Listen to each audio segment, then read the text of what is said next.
$5. That is all Nora Harper had left in the world, and she held it like a prayer in her trembling hand as the November rain hammered down on the roof of her rusted Honda Civic parked behind the closed laundromat on Valencia Street in San Francisco. The clock on the dashboard read 11:19 p.m. She sat in the driver's seat with the engine off, watching her breath fog the windows, counting the bills one more time even though the number would not change. One $5 bill. Wrinkled. Worn soft from being folded and unfolded 1,000 times.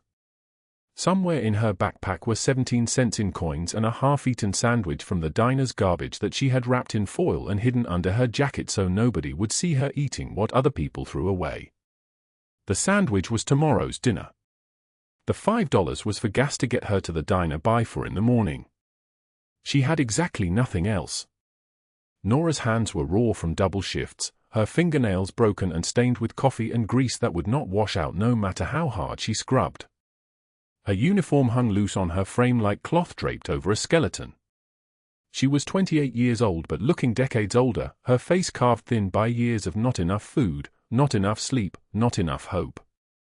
Her hair, once auburn and thick, was now a dull brown pulled back in a braid so tight it gave her headaches, but at least it looked neat. At least she could still show up to work looking like she had not completely fallen apart. The diner manager, a man named Robert with a wedding ring and a gambling problem, stole her tips. Not all of them, just enough so nobody noticed. $1 from here, $2 from there. By the end of each shift, money that customers had placed on the counter as thanks for her service had vanished into Robert's pocket. He told her it was payment for the privilege of working there. He told her he could replace her with someone hungrier, someone who would not complain, someone who would be grateful for the opportunity. She believed him. Nora pulled the threadbare blanket over herself, the one that smelled like mold and rain, and tried to think of nothing at all. This was the skill she had learned in 6 years of living in her car. Do not think. Do not feel. Do not remember. Just breathe and wait for the sun to come up and try again. Then she heard it. A sound so small she almost missed it. A whimper. A child's voice, muffled and terrified, coming from beneath the street. Every muscle in Nora's body went rigid. She lifted her head, listening. The rain had turned heavy, turning the alley into a river of dark water, and the sound came again. Sobbing. Not loud.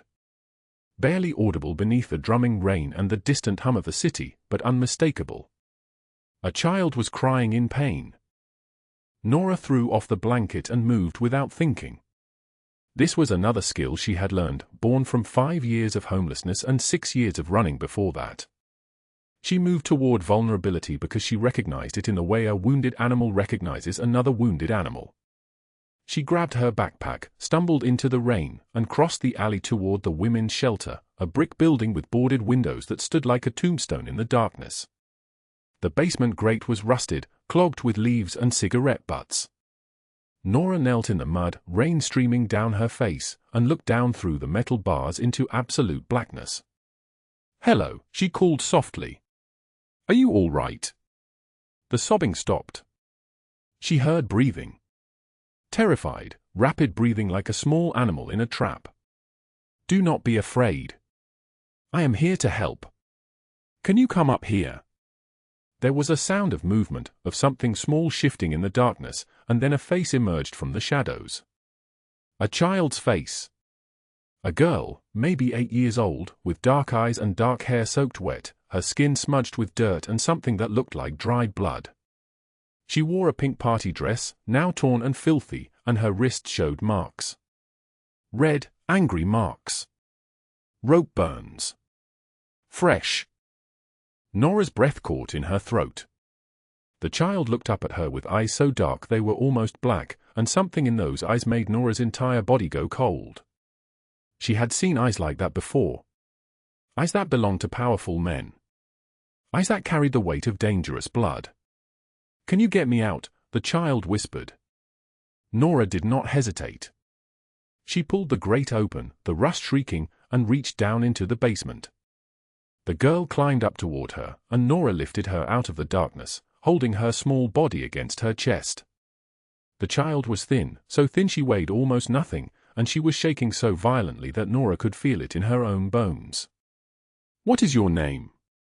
Nora whispered. "Emma," the girl said. "My name is Emma Bianchi. And I do not want to be found." Nora did not ask questions. She carried the child back across the alley through the rain and slipped her into the back seat of the Honda, covering her with the moldy blanket. Emma was bleeding. There was a cut on her forehead and bruises blooming purple across her small arms, but when Nora touched her face, the girl flinched away. "It is okay," Nora said. "I am not going to hurt you." "What happened to you?" Emma's hands were clenched tight around something, a small rectangle of white and black. A photograph. Nora could see the edge of it between the child's fingers. She did not try to take it from her. "My mama," Emma said, her voice shattered like glass. "She took me from school. She said she needed me to get money from my papa.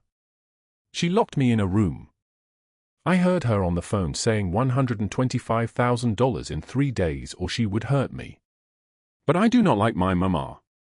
She is mean. She always tells me I am in the way. I am not in the way." The child's voice cracked on the last word, and Nora felt something break open inside her own chest. She had spent 6 years running from a man who told her the same thing. "I am in the way. You are in the way. You are nobody." "You are not in the way," Nora said, and she meant it with an intensity that surprised her. "You are exactly where you need to be right now." She was about to say something else when headlights bloomed in the darkness behind them. 2 vehicles, moving fast. The sound of their engines grew louder, and Nora's body flooded with a terror so ancient and primal that her hands started shaking. 2 black SUVs screeched to a halt at the end of the alley. Doors opened. Men poured out, tall men in expensive suits that cost more than everything Nora had ever owned, more than every dollar she had earned in 6 years of survival. 12 of them. Maybe more. They moved toward her car with a kind of purposeful speed that meant they knew exactly what they were looking for. Nora's breath came in shallow gasps. She did the only thing she could think of. She reached back, her hand finding Emma's small face in the darkness, and she gently pressed the child's mouth closed. "Do not breathe," she whispered. "Do not move. Do not make a sound. If you do, they will hear you, and they will take you back. Do you understand me?" Emma's eyes were wide with terror, but she nodded. A tiny movement. The men were 10 feet away. Nora could see their faces now, could see the cold calculation in their expressions, could see the bulges beneath their jackets where they carried their weapons. One of them was talking into a radio, his voice low and furious. "The target is not at the location. Repeat, the target is negative. Beginning street sweep." And then the sky opened. The November rain, which had been heavy, became torrential. Thunder cracked so loud it shook the entire alley, and lightning turned the world white. The men cursed, shielding their faces, and turned back toward their vehicles. They scrambled to get inside, doors slamming, engines roaring to life. The SUV spun around, spraying mud and water, and disappeared into the darkness. Nora did not move. She did not breathe. She sat there with her hand on Emma's mouth and her heart pounding so hard she thought it might burst through her ribs, and she waited for the world to explode. It did not. The rain hammered down, and the men were gone, and Emma was alive in the back seat of her rusted Honda Civic with $5 left in the world and no idea what came next.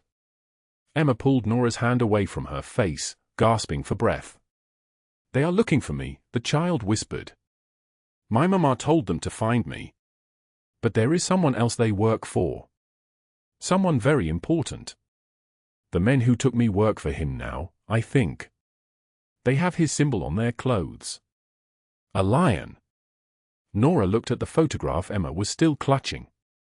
It was a man, tall and broad-shouldered, with dark hair silvered at the temples and a scar that ran from the corner of his eye to his cheekbone like a slash of violence. He wore an open white shirt and a suit that probably cost more than a year of Nora's old rent, which seemed impossible until you understood that some people in the world operated in a different currency. He was not smiling. He looked like thunder wearing a human face. But it was his eyes that stopped her. Those dark, penetrating eyes that Emma had inherited, that marked her as unmistakably his daughter. "Who is your papa?" Nora asked, although some part of her already knew the answer. "Giovanni Bianchi," Emma whispered. "He is the king of the underground in San Francisco. And he does not know where I am." Nora looked at the photograph, at that face carved from power and danger and blood, and understood in that moment that her life had just changed in a way she could never undo. She was not invisible anymore. She was not safe. She was holding his daughter in her car, and soon, very soon, the world was going to come looking for Emma Bianchi. But what Nora did not know, as she sat there in the darkness with a frightened child and $5 to her name, was that this moment, this small act of reaching down into a basement to save a child, would become the hinge on which her entire life would turn. She did not know that Giovanni Bianchi himself would soon emerge from the shadows of his underground poker room, cigar smoke curling around his face, when he learned that a homeless woman had protected his daughter through a summer thunderstorm. She did not know that within 3 days, a man named Douglas Hale would begin closing in on her with 8 years of rage and obsession burning in his chest, a man she had thought she escaped a lifetime ago. She only knew that Emma needed help. And for the first time in longer than she could remember, Nora Harper was going to be strong enough to give it. Before we continue, drop a like if this story hits you. Share it with someone who needs to hear it and subscribe so you do not miss what is coming tomorrow. Now let us go back to the beginning, to 3 days earlier, when Nora Harper was just trying to survive another shift at a diner where even her tips were stolen. 3 days earlier, on a Tuesday morning when the sky still hung grey and the city had not yet woken, Nora Harper stood in the bathroom of the Murphy's Diner on Market Street, washing her hair in the grimy sink with soap meant for dishes. The fluorescent light above the mirror hummed a sickly yellow tune, casting shadows under her eyes so deep they looked like bruises. She had been awake since 4 in the morning, driving to the 24-hour gas station 3 blocks from where her Honda sat parked behind the laundromat on Valencia Street, the only address she truly owned anymore. The water ran cold. She had learned long ago not to expect warmth from anything in this city. Her reflection stared back at her, tired and hollow and 27 years old but looking like a woman who had lived 40. Dark brown hair hung wet against her shoulders. Her eyes were the color of storm clouds, and they held the kind of exhaustion that sleep could not fix. Nora dried her hair with paper towels and changed into the black dress pants and white blouse that made up her uniform at Murphy's, checking herself one more time to make sure the bruises on her collarbone were covered, the ones that had finally faded to yellow after 2 weeks. She had stopped asking where they came from. She had stopped asking a lot of things. By 5:43 in the morning, she was wiping down the counter at Murphy's, the smell of burnt coffee and grease so thick in the air it coated her tongue like a second skin. The fluorescent lights overhead buzzed a constant, maddening hum. Cracked linoleum stretched beneath her feet, stained with 16 years of spilled coffee and syrup and the small tragedies of people too poor to eat anywhere else. Rick, the manager, was 23 and already cruel in the way that small power corrupts small men. Nora watched him pocket the $3 tip left on table 6. She had seen him do it, had watched his hand move quick and practiced, but she said nothing. She could not afford to say anything. This job paid minimum wage and the tips she was allowed to keep, which meant she made approximately $32 per shift. Today was Tuesday. She worked the double shift, 6 in the morning until midnight, which meant today she would make $64 before tax. She was counting, always counting, the way poor people count, the way people living in their cars count. Her coat pocket held $5. That was all the money she had left in the world. 3 days ago, a voicemail had arrived on the prepaid phone she used only for emergencies. The voice on the message was familiar in the way that certain nightmares are familiar, a voice she had spent 8 years running from, a voice that had once whispered terrible things in the dark. Douglas Hale. Hello, Nora. I know you are listening to this. I have always found you eventually. And now that I have found you again, we need to talk about what you owe me. All those years you ran. All that time you cost me. I think $200,000 sounds fair. You have 3 days to get it. 3 days, or I make sure you disappear for real this time. And this time, I have friends with the San Francisco Police Department. Friends who will look the other way. You remember what that feels like, do not you, Nora? Nobody coming to help. Nobody seeing you. Nobody caring.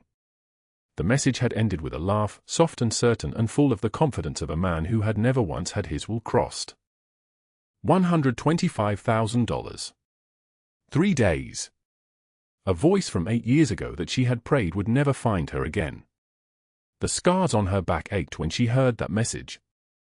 They ached now, pulling tight across her shoulder blades like a map of every time she had not fought back, every time she had stayed silent, every time she had believed she deserved it. 8 scars running in different directions like a landscape of hell she had never shown anyone, never reported because Douglas had friends in every precinct, friends who smiled when she tried to file reports, friends who made the paperwork disappear. Between the breakfast rush and the lunch crowd, Nora wiped tables mechanically, her hands moving of their own accord, her mind already somewhere else, calculating and recalculating numbers that would never add up. $64 today. $64 tomorrow.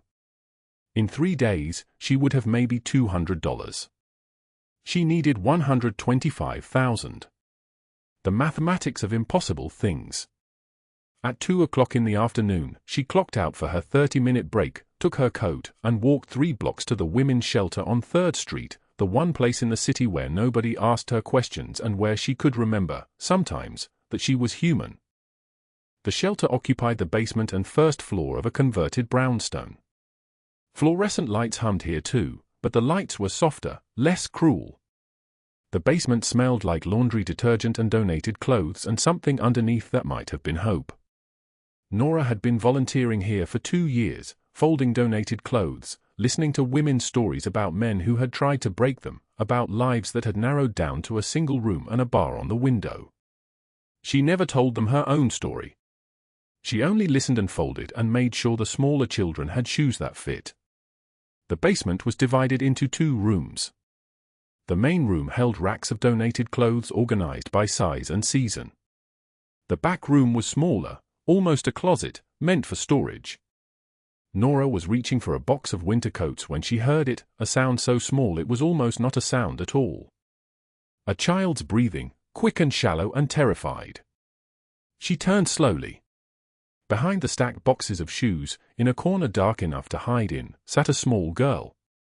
She was 8 years old, maybe 9, with long dark hair and eyes so dark they looked black. Her skin was pale from days without sunlight.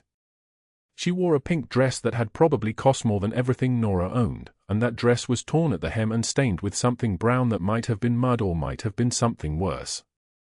The girl did not run. She sat perfectly still, like a small animal hoping that if it remained frozen long enough, the danger would pass. Nora knelt down slowly, moving like she was approaching a wounded bird. Her voice, when she spoke, came out soft and careful, barely a whisper. "Hey! You are safe. I am not going to hurt you."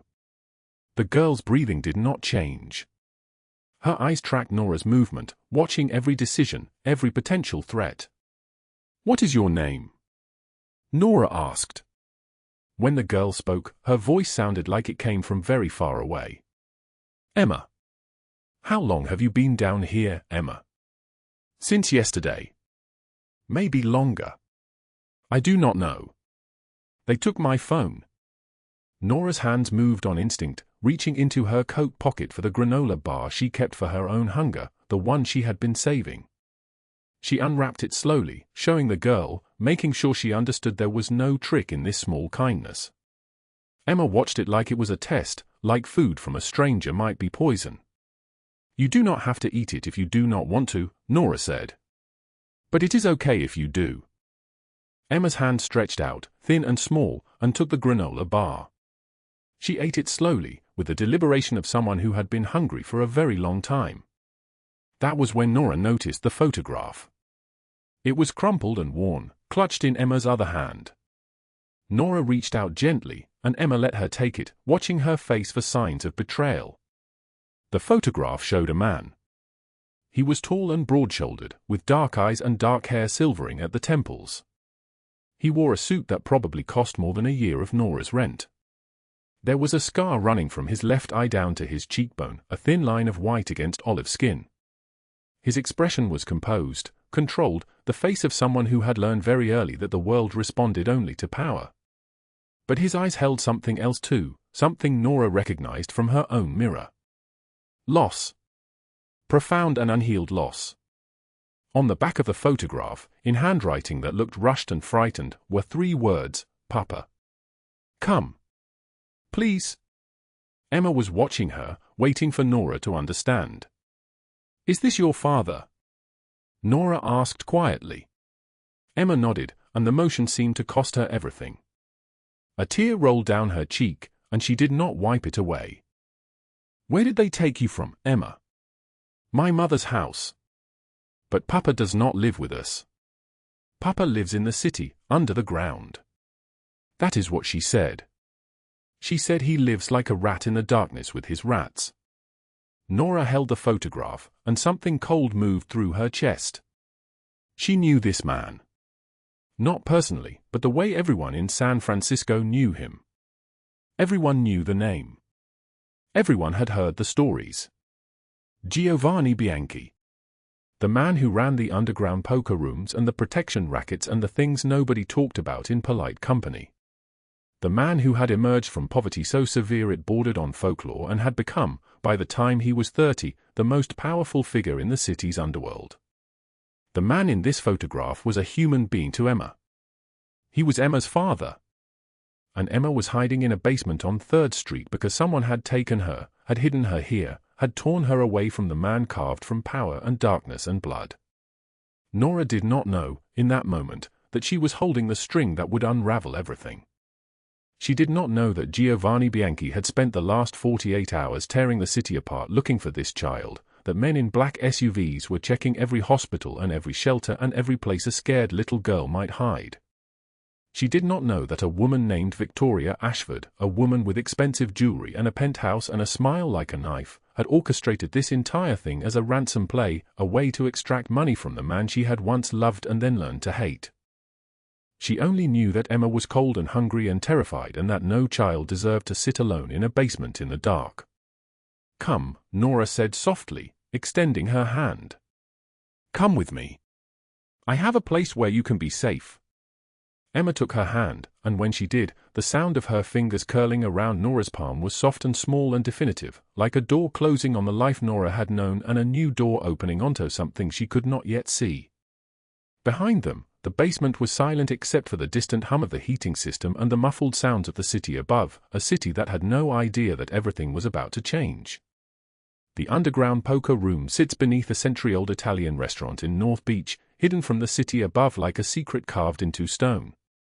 Cigar smoke curls between green felt tables stacked with cash, and the air tastes like expensive bourbon and leather. Armed guards in black suits stand at every door, shoulder holsters visible, watching the players with the patience of men who have seen everything and forgotten nothing. Jazz plays softly from hidden speakers, a low murmur of trumpet and piano that somehow makes the silence feel deeper. Giovanni Bianchi sits at the center table, 42 years old but carrying the weight of someone decades older. His 3-piece charcoal suit costs more than most people earn in a month. A platinum watch catches the light as he reaches for his cigar, and a scar runs from his left eyebrow to his cheekbone like a permanent record of something he survived. His lieutenants, Tony and Sal, flank him on either side, their eyes moving across the table with the precision of men trained to read danger in the smallest gesture. A man across the table pushes all his chips forward, his hands trembling. $50,000 on a single hand. Giovanni does not blink. He simply calls, reveals his cards, and wins.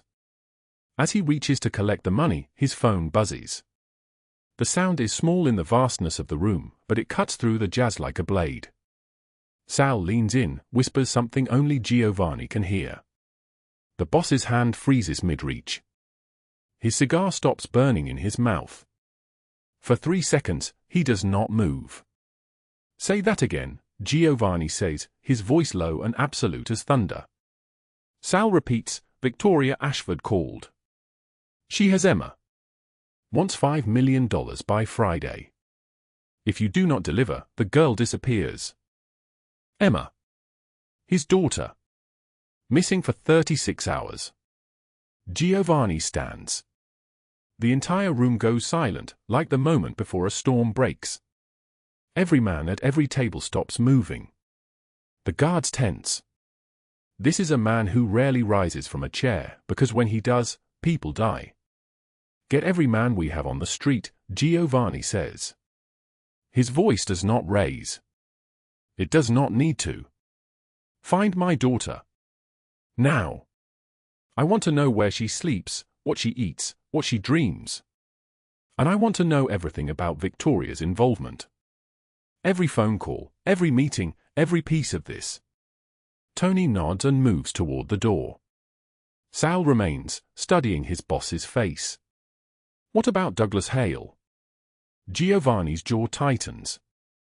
Douglas Hale. A name he has kept buried for 8 years because the man was small enough that crushing him seemed beneath notice. A man with a problem with women who tried to leave him. A man who had disappeared from Nora Harper's life the way certain predators disappear, not gone, just waiting in the shadows, counting the days until the woman he had beaten and controlled finally surfaced again. Find him too, Giovanni says quietly.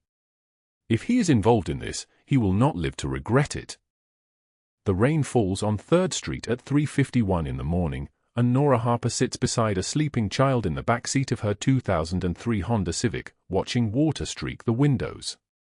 Emma's small body is curled against a blanket that smells like motor oil and desperation, and Nora's hand rests on the girl's shoulder, protecting her the way she wished someone had protected her 8 years ago. 3 days. She has kept this child safe for 3 days while every news station in the city reported that Emma Bianchi, 8 years old, daughter of Giovanni Bianchi, was missing. 3 days of moving the car to different parking lots, of stealing food from the diner's trash, of washing Emma's face with bottled water from her backpack, of whispering promises that everything would be okay even though she knew they might be lies. Emma stirs, her eyes moving beneath closed lids. She mumbles something, and Nora leans closer. What was the girl dreaming about? A mother who had torn her from school and driven her to a basement? A father she had not seen in 2 days? The phone in Nora's pocket buzzes. She pulls it out carefully, does not want to wake Emma. An unknown number has sent a text message, "You think you are safe now? Think again. I am coming for you, Nora. And this time, your new friends cannot stop me. D." Her blood goes cold. Douglas. Somehow, he had found her. Not just that he had found her, but that he knew about the girl, knew about Giovanni, knew that she had crossed into a world where protection existed but also where enemies moved like wolves through the streets. Nora deletes the message with shaking hands. She cannot go to the police. The moment she does, Emma's name becomes a public record, and Victoria will know exactly where her daughter is. She cannot wait for help that might never come. She has $5 in her pocket and nowhere left to run.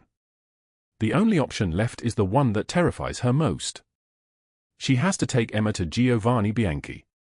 The restaurant is called Rosso's, and it occupies the corner of Columbus and Washington with the quiet confidence of a place that has fed the same families for 70 years. Red brick exterior, windows with white lace curtains, the smell of garlic and basil drifting onto the street. At 9:02 p.m., the rain is just starting again, and Nora holds Emma's hand as they push through the front door. A hostess in a black dress looks up, her smile automatic and expensive. "Good evening, do you have a reservation?" Nora does not answer. She is looking at the photograph in her other hand, the one Emma found in her mother's purse, the one that shows a man with dark eyes and a scar, a man who looks both powerful and hollow. "I need to see Giovanni Bianchi. It is urgent." The hostess's smile does not change, but something in her posture shifts. She reaches for a phone beneath her podium. Before she can touch it, Tony emerges from the kitchen, his broad shoulders filling the doorway, his black suit perfectly tailored, his eyes locked on Emma. The color drains from his face. It is the face of a man who has spent the last 3 days searching every hospital and shelter and empty building in the city for a small girl with dark eyes, and here she is, standing in a restaurant, alive and breathing, holding the hand of a woman in a torn coat. "Dio," Tony whispers. His hand moves to his ear where he has a hidden earpiece.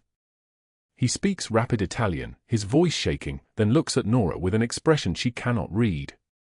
"Who are you?" Nora's voice trembles like a candle in the wind. "I found her 3 days ago. In a basement. She was alone and scared. I kept her safe. I want nothing. I just want to take her home." Tony nods slowly, and he gestures toward a door at the back of the restaurant. "Come. Downstairs." The basement staircase descends into shadows. Nora can smell cigar smoke before they reach the bottom, can hear the murmur of voices and the soft sound of cards being dealt. Tony pushes open a heavy wooden door, and suddenly they are standing in another world entirely. The underground poker room is lit by amber lights hanging above felt tables stacked with cash. Smoke curls in lazy spirals. Armed guards stand at every corner, their hands resting on their hips where guns wait in holsters. And at the center table, surrounded by 4 other men, sits Giovanni Bianchi. He is mid-sentence when he turns to look at the door. The cigar falls from his hand and hits the green felt. He stands slowly, his expensive suit catching the light, and for a moment he does not move, just stares at Emma. Then he crosses the room in 4 strides. He drops to his knees in front of his daughter, and when he pulls her into his arms, the sound that comes from his throat is something between a sob and a prayer. His men exchange looks. In 15 years, they have never seen him like this. Never seen tears on his face. Never seen him kneel. Giovanni holds Emma like she might disappear if he loosens his grip even slightly. His hand moves to the back of her head, his fingers threading through her hair. He whispers something in Italian, something that sounds like a name repeated over and over. When he finally looks up at Nora, his eyes are still wet. "You kept her safe." Nora nods, stepping backward. "I should go. I am sorry for coming here, but she needed." "Stay." Giovanni's voice is a command wrapped in something almost like a plea. He stands without releasing Emma from his side. "Please. Tell me everything." They move to a private room off the main poker area, and Nora sits on a leather chair that costs more than everything she owns. Giovanni sits across from her, Emma on his lap, his hand never leaving her daughter's back. Sal brings water without being asked, and Nora realizes that every person in this building is moving according to some invisible protocol, preparing for whatever comes next. She tells him how she found Emma in the shelter basement, cold and terrified. How 2 black SUVs came searching, and she hid the girl in a maintenance closet, held her mouth closed so she would not cry. How she kept her through the thunderstorm, stealing food, driving through the rain-soaked streets, watching for faces in windows. "Why did you not call the police?" Giovanni asks quietly. Nora looks down at her hands. They are calloused from years of work, scarred in places that Douglas had torn them open when she tried to protect her face. Because she said she was scared. And I know what it is like to be scared and have no one believe you. Giovanni studies her face in the amber light. He sees the bruises on her neck that she has tried to cover with her collar. He sees the way she flinches when Emma reaches out to touch her hair. He sees someone who has been broken and has somehow remained unbroken. "What is your name?" "Nora Harper." "Nora Harper," Giovanni says slowly, as if learning the shape of words in a foreign language. "I owe you a debt I can never repay." "You owe me nothing," Nora says. "I did what anyone should do." "But you are not anyone," Giovanni replies, his voice like velvet over steel. "You are someone who chose to protect my child when you had every reason to walk away. When you had nothing." "Why?" Nora meets his eyes. "Because no child should feel invisible." In her penthouse office overlooking the bay, Victoria Ashford holds a crystal glass of wine and watches the city lights reflect off the water. She is 51 years old, dressed in a white silk blouse that costs $3,000, her jewelry worth more than Nora's entire life. Her assistant rushes in, her face pale. "Miss Ashford, there is a problem. The girl is back with Giovanni." A homeless woman brought her in. Victoria's perfectly manicured nails tap against the glass. The sound is precise, methodical, dangerous. Find out everything about this woman. Her name, her history, where she sleeps, who she knows. If she interfered with my plans, she will regret every decision that led her to that moment. Across the city, in a dingy apartment in the Tenderloin, Douglas Hale sits at a kitchen table covered with photographs of Nora. Maps of the city. Notes tracking her movements. He is 38 years old, unshaven, with a scar across his knuckles from the last time she tried to fight back 8 years ago, the night she finally ran. His phone rings. A cop friend, a man he has paid consistently for 8 years to keep searching. "Yeah, I got something," the cop says. "Your girl surfaced. Brought Giovanni Bianchi's daughter home. Got a safe house address." Douglas leans forward, studying a recent photograph of Nora outside the diner. She looks different. Stronger. Less broken than she should. "That is my girl," he whispers. "She always did have a bleeding heart." Time to remind her what happens when she thinks she can play hero. Back in the safe house on Lombard Street, Giovanni insists that Nora stay. She refuses until Emma tugs her hand, her voice small and trembling. "Please stay. I am scared Mama will come back." Nora's resolve shatters like glass. Giovanni leads them to a safe room on the second floor, white walls, soft lighting, everything designed to make a frightened child feel protected. He stands in the doorway, watching Nora tuck Emma beneath clean sheets, watching her brush the girl's hair back from her forehead, and in that moment, something in his chest shifts. She is nobody. A homeless woman with $5 to her name. But she has shown his daughter more kindness than his ex-wife ever did. "Get some rest," Giovanni says quietly. "Tomorrow, everything changes. But tonight, you are both safe." As he closes the door, Nora hears footsteps in the hallway above. Guards moving through the house. Outside, rain drums against the windows like a warning, and her phone remains silent in her pocket, the deleted message replaced by a new kind of fear.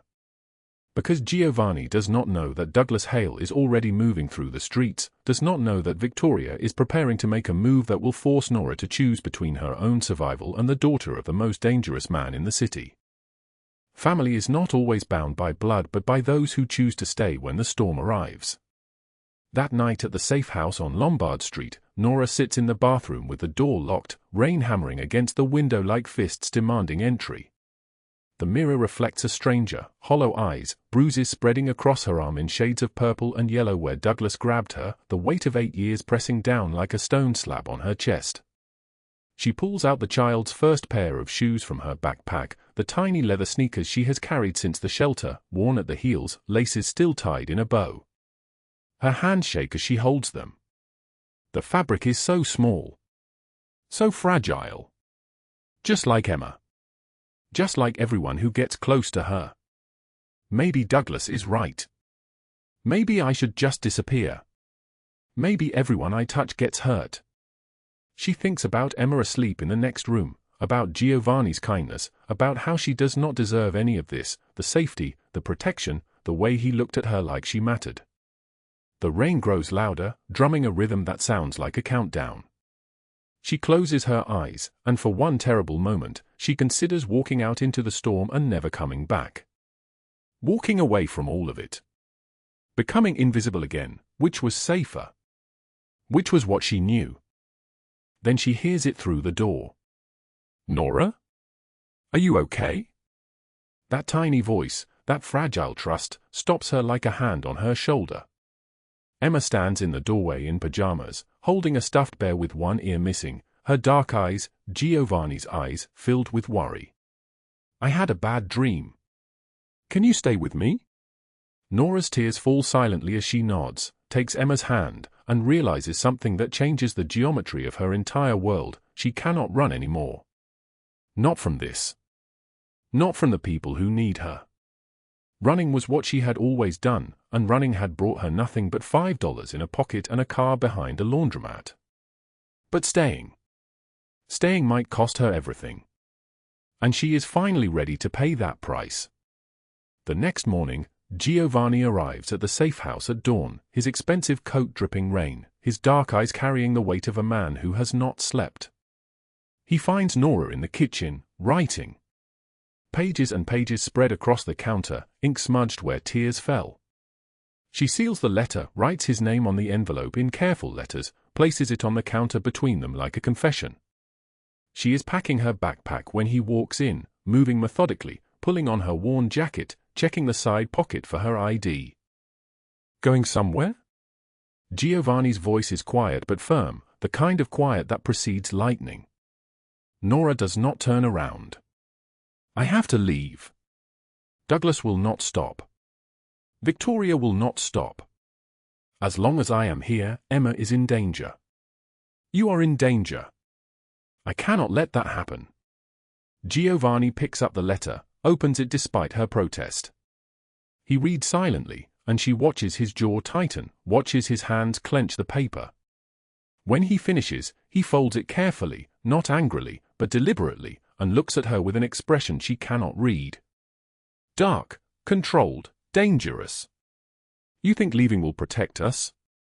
Nora nods, her voice breaking like old ice. It is the only way. Giovanni steps closer, and she forces herself not to retreat. You are wrong.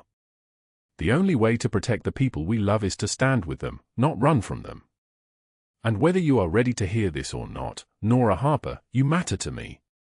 You matter to Emma. And I am not letting you disappear. Before Nora can respond, before she can argue or break or surrender, Giovanni makes a call. His voice drops to something that sounds like thunder wrapped in velvet. It is time. Within minutes, the quiet safe house erupts into motion. 12 men in black tactical gear move like ghosts through the pre-dawn darkness, their radios crackling with coordinates and confirmations. Sal and Tony check weapons with practiced efficiency, their faces carved from stone. Giovanni stands at the window, watching the rain, watching the city begin to wake, watching the moment everything shifts. At 6:24 a.m., FBI agents and Giovanni's crew converge on Douglas Hale's apartment building in the Mission District. The battering ram crashes through the door like a judgment. Douglas is still in bed when they flood in, flashlights cutting through the dim room like blades, voices shouting commands that leave no room for negotiation. Federal agents. On the ground. Now. Douglas scrambles backward, his naked body ridiculous against the sheets, his face going white, hands trembling upward in surrender. Wait, I did not do anything. His voice cracks like a teenager's. An FBI agent pulls out a folder thick as a phone book, documents and photographs and recordings accumulated over 8 years of pursuit. Douglas Hale, you are under arrest for stalking, assault, kidnapping conspiracy, and working with corrupt officers to obstruct justice. We have 8 years of documented abuse, witness testimony, and recorded conversations from the last 4 days. Douglas collapses to his knees, his entire body shaking like a leaf in a gale. Please, I will tell you everything, just do not. The agent cuts him off with the kind of coldness reserved for men who hunt women. Save it for the judge. He is dragged out in handcuffs, his skin grey against the metal, cameras flashing as news vans capture every second of his humiliation. The morning news anchor's voice will echo across the city, local man arrested in multi-year stalking case, federal prosecutors announcing 40-year sentence. At the same time, a separate FBI team arrives at Victoria Ashford's penthouse on Nob Hill, where the view overlooks the entire bay. She is on a conference call with her lawyers when they walk in, and for a moment, just one moment, she does not understand what is happening. Victoria Ashford, you are under arrest for child abduction, extortion, conspiracy to commit kidnapping for ransom, and money laundering. Do you know who I am? I have lawyers who will bury you. Her voice rings out like breaking glass. The lead agent is unmoved, has heard versions of this sentence 1,000 times from people who believed their money was armor. We have recorded phone calls, financial transfers, and testimony from your own assistant. We have evidence of prior kidnapping schemes targeting your ex-husband's business associates. Your lawyers cannot help you now. Nothing can help you now.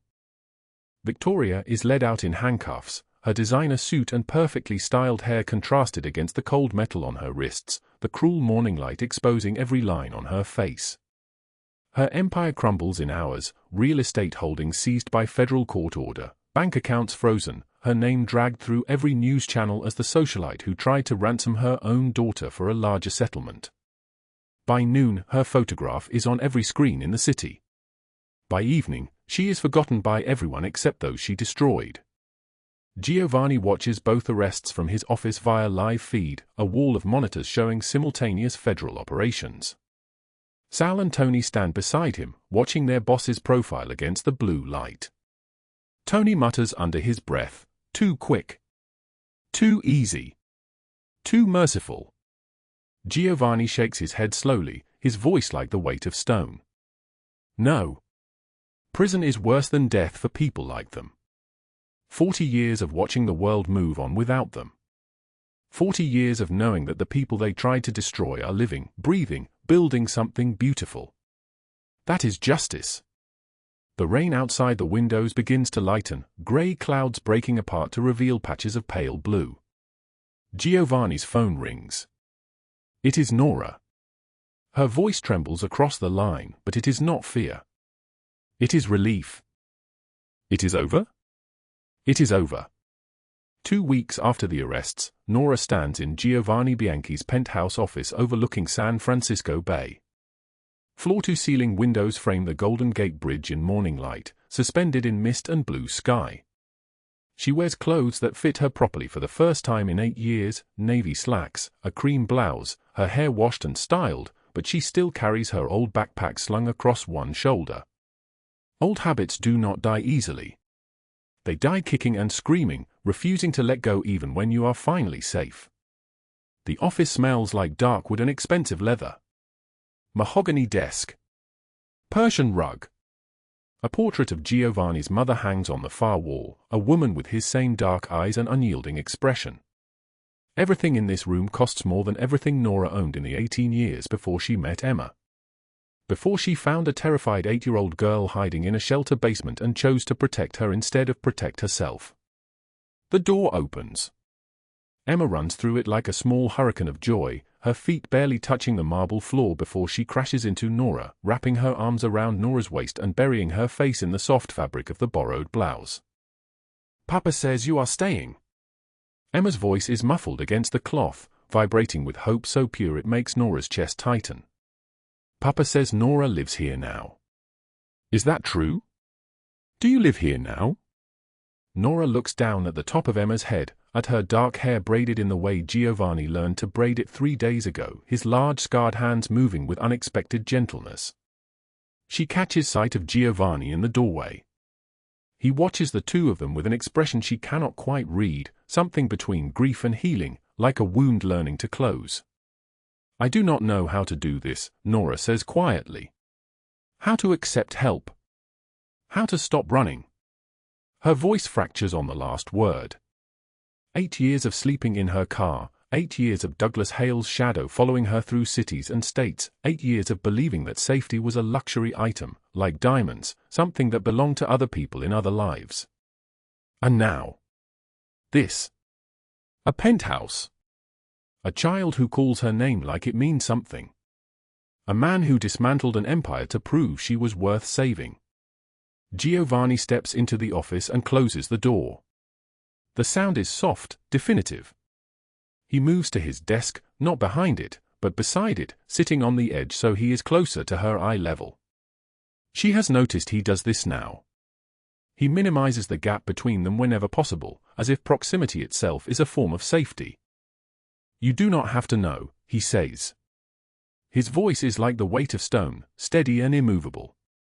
"You just have to try. One day at a time. That is all anyone can do." Emma pulls back and looks up at both of them. "Can we have breakfast? I am very hungry." The three of them move toward the kitchen, a space that takes up an entire corner of the penthouse, all gleaming stainless steel and marble countertops and a refrigerator that costs more than Nora's car ever did. Giovanni opens the refrigerator and begins removing items: eggs, fresh berries, cream, bread. His hands move with the kind of competence most men in his position would outsource to hired staff. But Giovanni does this himself now, when it is for Emma and Nora. His men have learned not to question these domestic rituals. In 15 years of working for him, they had never seen him sit at a table and eat breakfast with anyone. While they eat, Giovanni explains what he has arranged. His voice is careful, methodical, laying out facts like evidence. A job managing the community outreach program for his legitimate businesses, the housing non-profits, the youth centers, the legal ventures he has spent the last decade building to create an exit ramp from the underworld he inherited. An apartment in a safe building in the Mission District, renovated and ready, with your name on the lease. A bank account. Enough to start fresh. Not charity, he says firmly when he sees her begin to protest. Payment. For saving Emma's life. Nora sets down her fork. That is too much. I cannot take. Giovanni interrupts, his tone leaving no room for argument. You can. And you will. Because you earned it. Not by saving Emma, though that is reason enough. You earned it by surviving 8 years of hell and still choosing to protect a stranger's child when you had every reason to choose yourself. That takes strength most people will never understand. Nora's eyes fill with tears. They spill down her cheeks and she does not wipe them away. Why are you doing this? Giovanni rises and moves to the window. Outside, the city sprawls beneath them, buildings and bridges and thousands of lives being lived without knowledge of what happened in the darkness. He speaks to the glass, to the reflection of his own face superimposed over the skyline. Because I know what it is like to be betrayed by the people who should protect you. My own brother sold me out when I was 23 years old. Sold information to the Russo family about a shipment. 16 people died. I had to choose between mercy and survival, and I chose survival. My brother is in federal prison. I do not speak his name anymore. But you chose mercy when you had every reason to choose yourself. When you could have walked away from that basement. When you could have let Emma disappear and kept your head down. That is rare. That is worth protecting. Emma tugs on Nora's sleeve. Did Papa's brother do bad things? Giovanni turns from the window. He looks at his daughter with an expression so tender it makes the lieutenants outside, listening near the hallway, exchange quiet glances. In 15 years, they had never seen him look at anyone this way except her. Yes, Emma. He did very bad things. But the important thing is that we do not have to become the people who hurt us. We can choose differently. Over the following weeks, Giovanni introduces Nora to the legitimate side of his empire, the operations hidden behind corporate structures and non-profit boards. The community center in the Tenderloin where teenagers who would otherwise join gangs learn coding and music. The housing cooperative that has rehabilitated 40 buildings and housed 300 families. The small legal consulting firm that provides free legal aid to people with nowhere else to turn. This is what he has been building in the margins of his other life, the one made of blood and loyalty and the kind of power that requires armed men in black SUVs. Nora meets the staff. She learns the programs. She begins work on a Tuesday in October, her first official day in a position that pays $42,000 per year, an amount so impossibly large that she has to write it down multiple times to convince herself it is real. But Emma becomes the true bridge between these two worlds. She insists that Nora come to dinner. Come to the park. Come to school events on Friday afternoons. Emma introduces Nora to her teacher as my mama, with such absolute certainty that the teacher nods without question, and Nora does not correct her. She has learned that sometimes your greatest healing comes from accepting that family is not always bound by blood but by those who choose to stay when the storm arrives. 3 months pass. November becomes December. One evening, Nora visits the women's shelter one last time. The same basement where she found Emma on a Thursday night when the city was bleeding rain. The social worker who remembers her, a woman named Cheryl with grey eyes and kind hands, nearly drops her clipboard when she sees Nora walk in. "You look like a different person," Cheryl says. "What happened?" "Everything," Nora answers. "And nothing. I survived. And then I chose to help someone else survive, and that choice saved me right back." Nora removes something from her pocket. The $5 bill. Worn and creased and held together with careful love, the same $5 that was all she had in the world the night Emma needed her. She places it in a frame with a note written in her careful handwriting, "For the next woman who needs it more than I do." She sets it on the shelf in the donation area, and then she opens her backpack and removes something else. A pair of small children's shoes. White with pink laces. Emma's first pair of shoes, the one she was wearing the night she hid in that basement. Nora kept them all this time, tucked in the worn fabric of the backpack she lived out of, a talisman against forgetting. A proof that goodness had happened even when everything else was breaking. She leaves them there too, finally, letting go of the past with both hands. Christmas Eve arrives wrapped in rare snow falling across San Francisco. Giovanni's penthouse has been transformed. Lights frame the windows. A tree stands in the corner decorated with ornaments, some expensive, some handmade by Emma in her second-grade art class. The smell of Italian cooking fills the air like a blessing, pasta sauce simmering with garlic and basil, fresh bread cooling on racks, espresso brewing in the kitchen. Tony and Sal occupy the leather sofa, arguing about football with a kind of casual affection that only comes from years of loyalty. They wear sweaters instead of their usual dark suits. They drink wine instead of whiskey.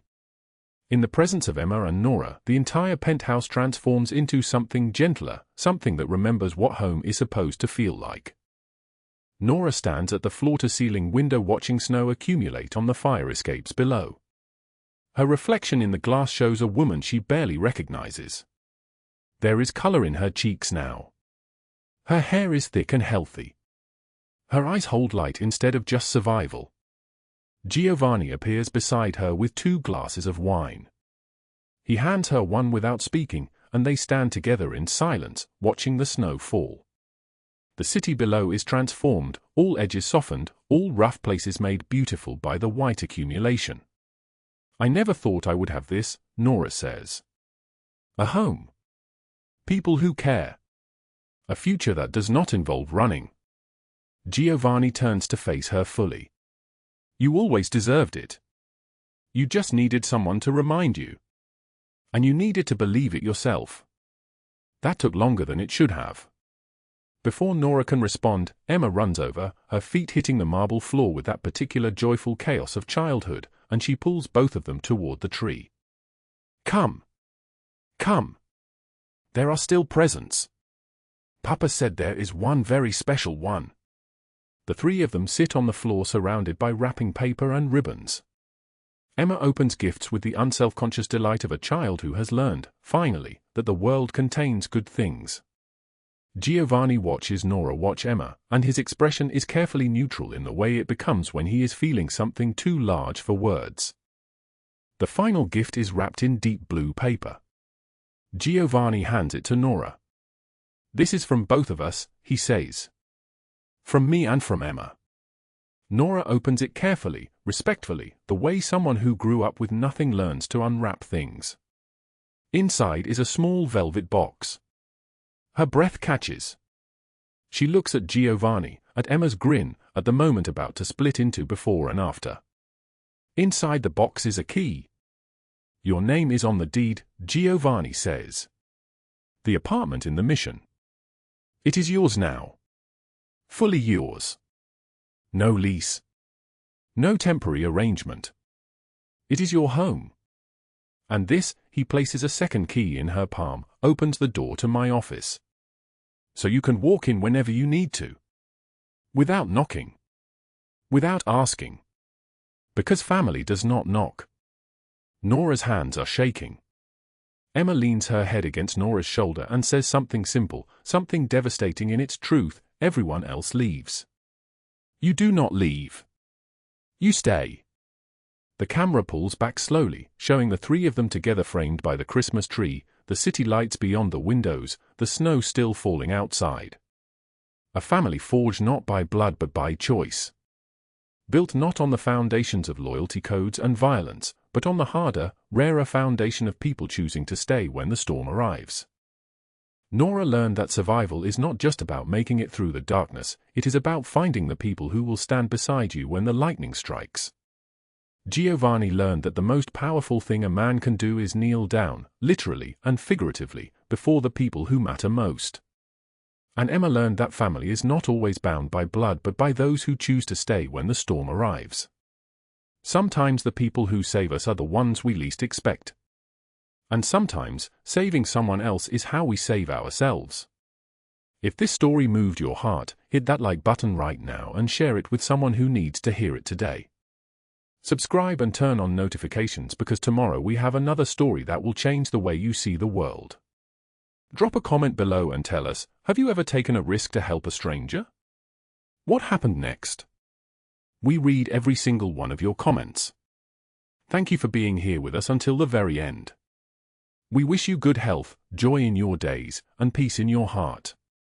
No matter how hard life gets, remember that after the rain, the sky clears. We will see you in the next story. Goodbye, and thank you.